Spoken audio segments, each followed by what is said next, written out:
د نیوز پریس چینل لیدونکو السلام علیکم. ستړي مشه پام وکړئ تاسو لاندو مهمو خبرونو ته.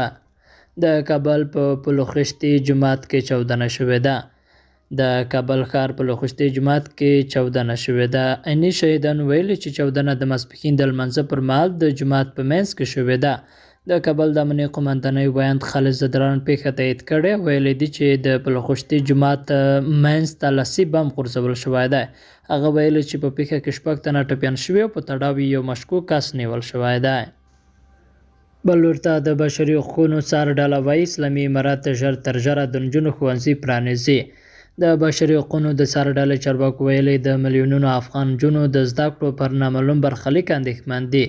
د دې بنسټ د ښځو برخې مسؤل حیدر بار ویلي چې د افغانستان اسلامي امارت باید له ځنډ پرته د نجونو ټول ښوونځي پرانیزي.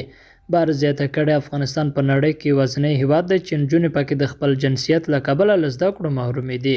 د ټینګار کړی چې اسلامي امارت باید سملاسي لاس په کار شي او د نجونو ښوونځي پرانیزي.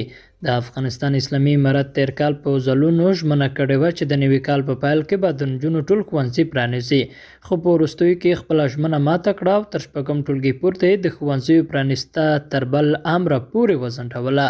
د اسلامي امارت دا پریکړه په کور دننه او نړیواله کچه له توندو او پراخو غبرګونونو سره مخ شوې ده. درنو دوستانو له ملتیا مو مننه.